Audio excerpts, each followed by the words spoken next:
के मामले में निर्भरता जो है वो रशिया के ऊपर ज्यादा थी। और देखिए, ट्रम्प का एक बयान बहुत इंपॉर्टेंट है कि वो नाटो से अलग हो सकते हैं।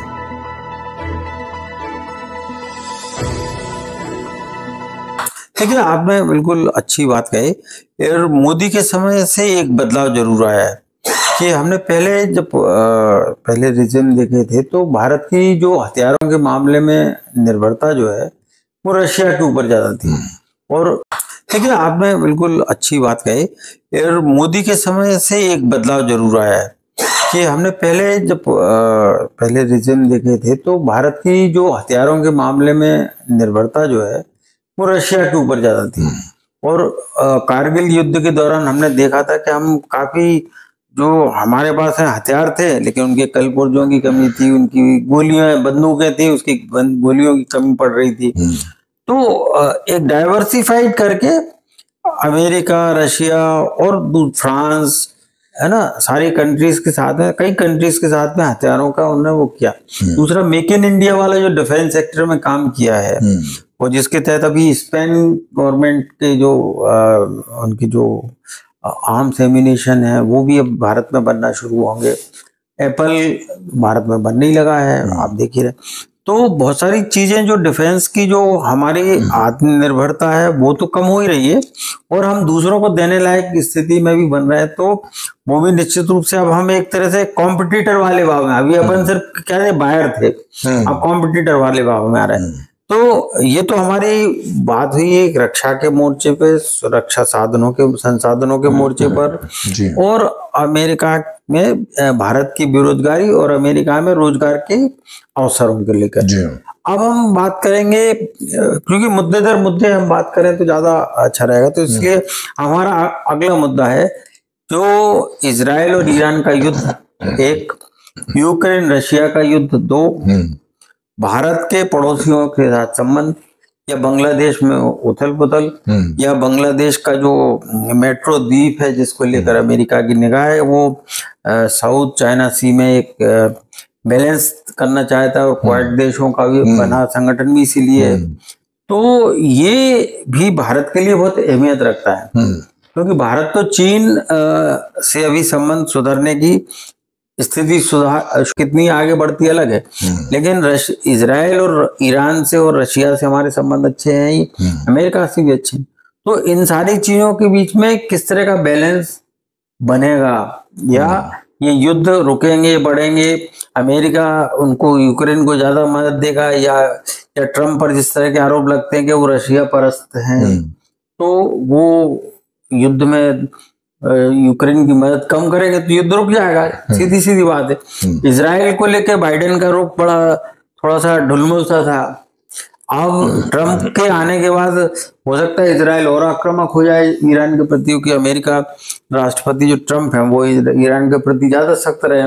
वो तेल वाला जो आपने बात कही है वो भी बिल्कुल निश्चित रूप से, ईरान से तेल भारत को अच्छा सस्ता पड़ रहा है, रुपये में पड़ रहा है, तो रुपए में अमेरिका के लिए चिंता वाली बात है, वो चिंता वाली बात। तो अब इसको क्या किस तरह देखते हैं इन युद्ध जो चल रहे हैं उनपे क्या देखिए, जो ट्रम्प ने अपनी जीत के बाद जो अपना भाषण दिया था उसमें उन्होंने दो चीज बहुत इंपॉर्टेंट कही थी। कहा था एक तो बॉर्डर इश्यूज, जो सीमा के, तो मैक्सिको पर इसका असर पड़ेगा, वो अपनी सीमा सील करेंगे। दूसरा उन्होंने कहा था कि वो युद्ध खत्म करवाने की बात करेंगे। युद्ध खत्म तब होता है जब एक पावर जो है, सुपर पावर जो है दोनों क्षेत्रों से, वो उसके बीच में अपना इंटरफेरेंस करता है, वो अपना हस्तक्षेप करता है और वो इसको कोशिश करता है कि युद्ध खत्म हो। देखिए, ट्रम्प का एक बयान बहुत इंपॉर्टेंट है कि वो नाटो से अलग हो सकते हैं। ट्रम्प का ये कहना था कि हम अमेरिका नाटो से अलग हो सकता है। क्यों? क्योंकि नाटो के तहत जो भी यूक्रेन को सप्लाई होते थे हथियार, वो नाटो देश से, उस पर अमेरिका में सबसे ज्यादा बोझ आता था। अगर यूक्रेन को तोपें सप्लाई होनी तो अमेरिकन जाती थी, दूसरा कोई हथियार सप्लाई होना था तो वो अमेरिकन जाता था। तो अमेरिका के ऊपर ये बोझ है कि युद्ध में जब भी नाटो देश एक इकट्ठे होते हैं तो उसका भार अमेरिका पर बहुत पड़ता है।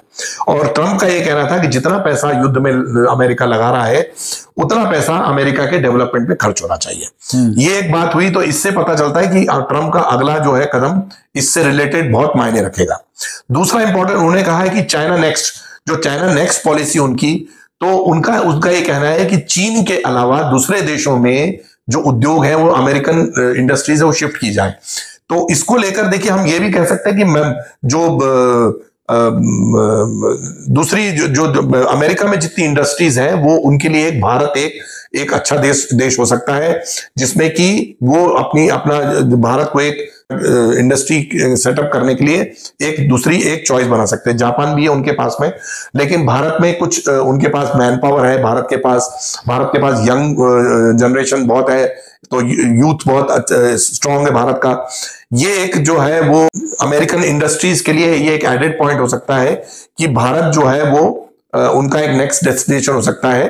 और हमने देखा ये एप्पल यहाँ से भारत की, हो सकता है टेस्ला कार भी यहाँ पे उसका प्रोडक्शन शुरू होने जाए, क्योंकि टेस्ला की जो कंपनी है उस पर भी इतना प्रेशर है कि चाइना से निकलकर वो भारत या दूसरे देशों में अपनी इंडस्ट्री स्थापित करे। तो जो चाइना को लेकर जो ट्रंप की पॉलिसी है वो बहुत क्लियर उन्होंने इसको कहा है, और ये भी कहा है कि आप वहां से इंडस्ट्रीज निकले ताकि वहां से। लेकिन भारत को लेकर उन्होंने बहुत साफ नहीं कहा है कि वहां से निकलकर भारत में ही जाए। तो एक भारत को लेकर जो उनकी पॉलिसी है वो बहुत क्लियर नहीं है। ट्रंप का मतलब बिल्कुल इशारा नहीं है कि चाइना से निकलकर भारत में इंडस्ट्री लग जाए या भारत को बढ़ावा दिया जाए। तो ये चीज सोचने वाली है। दूसरा इंपॉर्टेंट ये है कि अमेरिका, जैसे हमने हथियार की बात करी थी, तो अभी हमने जो है S-400 जो है रशिया से लिए थे। ट्रंप उसका विरोधी था और उसने पिछली बार ये बयान भी दिया था कि अगर भारत S-400 लेता है या तेल लेना जारी रखता है तो उस पर सैंक्शंस लगाए जाएंगे। लेकिन अब ट्रंप ये सोचने की बात है कि ट्रंप का इसको लेकर अभी तक कोई बयान नहीं आया था, तेल को लेकर और S-400 को लेकर इलेक्शन के दौरान।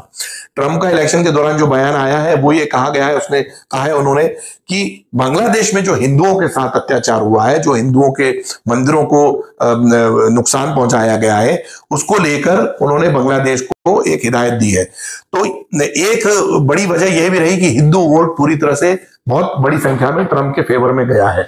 और मैं समझता हूं कि बहुत सारे ऐसे स्टेट्स हैं जहां पर कि हिंदू पॉपुलेशन डोमिनेटिंग है और वहां पर उन्होंने करीब बड़ी संख्या में ट्रंप को वोट दिया है। तो ये चीज एक देखने लायक होगी, क्या ट्रंप हिंदुत्व को लेकर जो ट्रंप का बयान है उसका बांग्लादेश के साथ साथ कनाडा पर भी असर पड़ेगा, क्योंकि कनाडा में भी हिंदुओं के मंदिरों पर आक्रमण हो रहा है।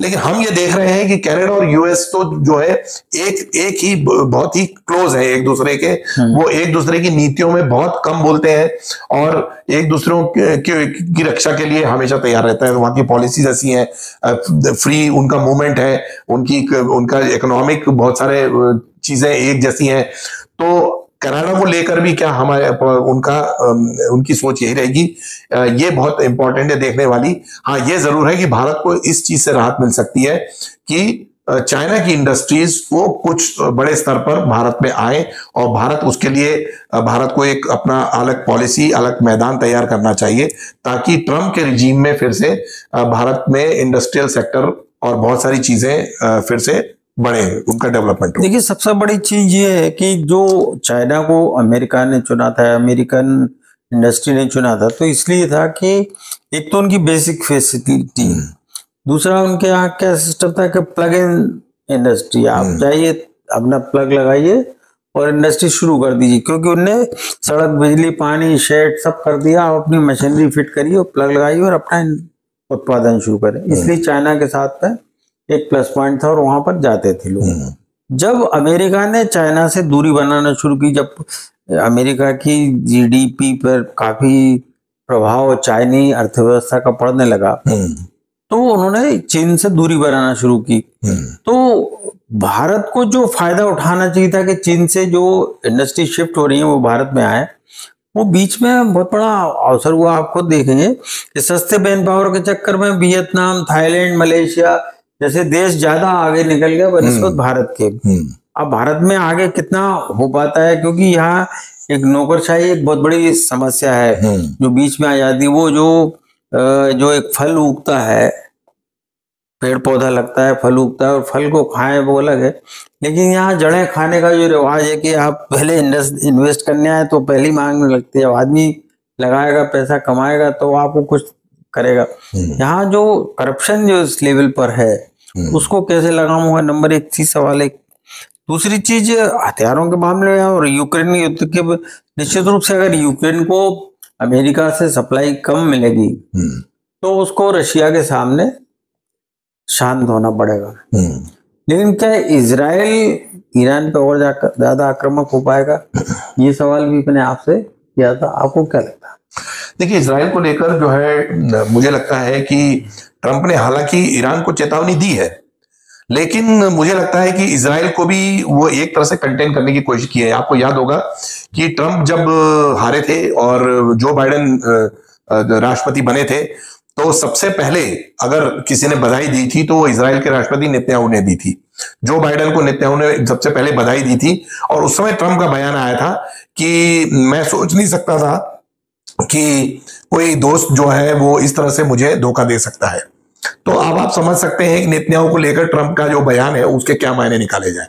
दूसरा इंपॉर्टेंट चीज यह है कि ईरान को लेकर वहां पर अमेरिका में वो उस पर थोड़ी सी ट्रंप की निगाह रहेगी, क्योंकि जिस तरह से बाइडेन के कार्यकाल में खुले तौर पर हमास के समर्थन में रैलियां निकाली गई और बहुत सारा इजराइल के खिलाफ प्रदर्शन हुआ, इसको लेकर भी ट्रंप के स्टेटमेंट्स आए हैं। तो दोनों चीजें देखने की है, लेकिन इतना जरूर है कि ट्रंप जो है वो ईरान के खिलाफ किसी भी तरह की कार्रवाई को रोकने के पक्ष में नहीं है अभी फिलहाल। और यही हम समझ सकते हैं कि भले ही इनडायरेक्ट रूप से वो नेतन्याहू को ना पसंद करें, लेकिन एक तरह से देश की पॉलिसी जो अमेरिका जो अमेरिकन पॉलिसी है वो ईरान के खिलाफ वो उसको कंटिन्यू करेंगे। वो क्योंकि वो तो राष्ट्रपति भले बदल जाते नहीं, कुछ नीतियां स्थायी होती हैं और वो बदलती नहीं है। निश्चित रूप से आपने बिल्कुल सही बात कही। जहां तक आपने अभी बांग्लादेश के हिंदुओं पर हो रहे अत्याचार को लेकर ने कहा था, तो ऐसा लगता है कि जो अमेरिका में 51 लाख से ज्यादा जो भारतीय हैं उस आबादी को प्रभावित करने के हिसाब से उन्होंने बात कही थी।